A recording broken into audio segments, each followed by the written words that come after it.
last time we saw Chun-Li, she seemed to be going through somewhat of a transitional period. As we know, later on in life she gives up her career as an Interpol detective and devotes herself to raising orphaned children. It was a good evolution of the character, but the bridge between those two versions of Chun-Li had not been documented yet. Street Fighter 4 hinted at her being interested in quitting Interpol, but decided against it as she felt she still had work to do. That work would be covered by her story in Street Fighter 5. So, did Capcom build the bridge strong enough to successfully transport Chun-Li over to the Street Fighter 3 series, or does this bridge crumble due to poor construction?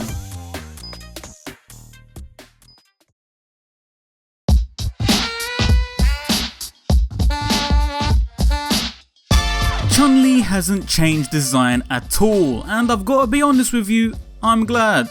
In some cases it might mean a character stagnates from a visual perspective when they don't change their shit up every so often, and personally I don't mind the character throwing on some new clothes if it matches with their already established style and personality, but seeing how hit and miss Street Fighter 5 has been with the redesigns of some of its cast, I feel we've dodged a bullet here with old Chunners.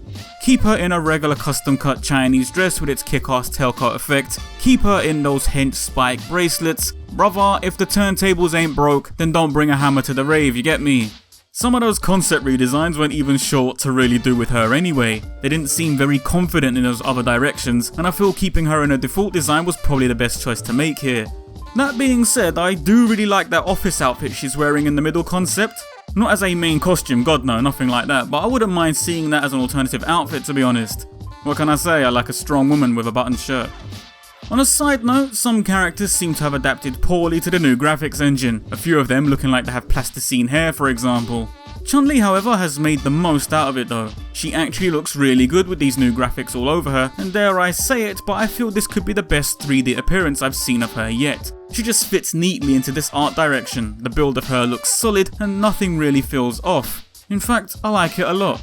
Overall, as far as designs go, Chun-Li already had a pretty striking design to begin with. By not changing her look, it does mean Capcom are playing it safe with her, but sometimes playing it safe is better than taking a risk and running a cherished character into the ground. Like someone else who I still need to revisit and would likely cause a shitstorm when I do so.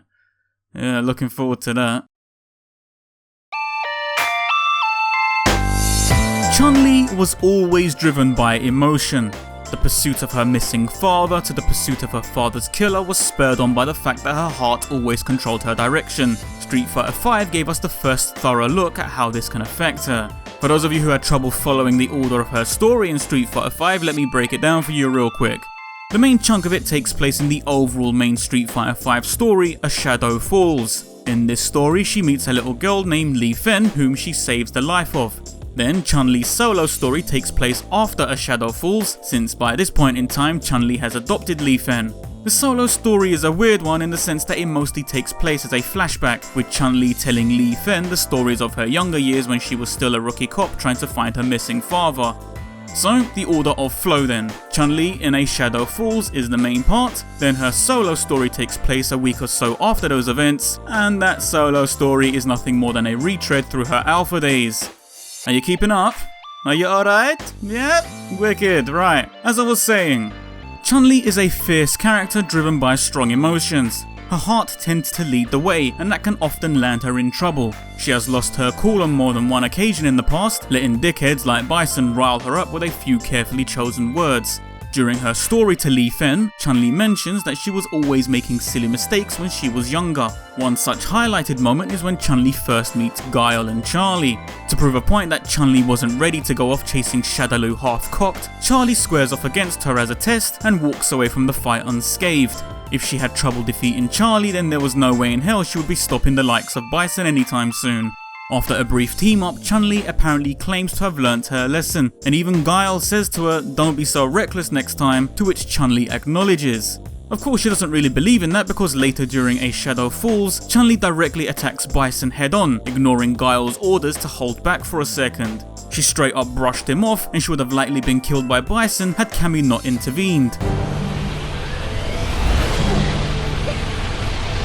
I think not!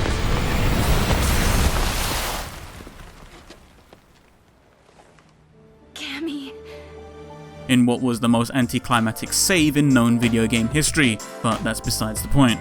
The point is, Chun-Li still hasn't really learnt not to let her emotions drive her.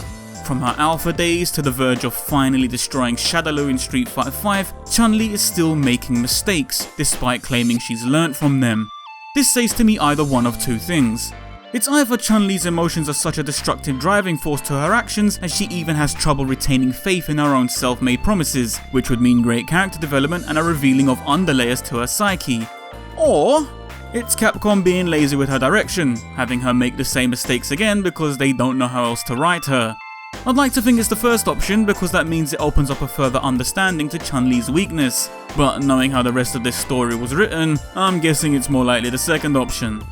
It's not all bad though. With a character like Li Fen hanging around Chun-Li now, it finally gives her a new purpose. She now fully takes on the role of a guardian and mother type figure. It pushes Chun-Li out of the inexperienced box and places her in the role of someone with experience. It allows her to grow to become the level-headed, strong, beautiful authority figure we knew her to be in the Street Fighter III series. Taking on the care of Li Fen gives Chun-Li her first real moment in the series to move on. Chun-Li can stop chasing shadows and ghosts now, it's time for her to devote herself to something else, and that has allowed her to grow and complete a pretty substantial arc to her story. No, Chun-Li didn't directly get her revenge on Bison, because Ryu made sure he stole the spotlight at the end anyway, and it was more of a consolation prize that she ended up having to fight someone as second-rate as Fang instead. But for what it's worth, I feel the inclusion of Li Fen and what this little girl later allows Chun-Li to evolve into for Street Fighter III is the real reward. All in all, it was a bridge between two chapters of Chun-Li's story. It wasn't an amazing bridge full of the kind of high drama that I had been expecting, but I'm prepared to accept that it does neatly bridge the gap without breaking anything in the process. For me, that's good enough for a pass.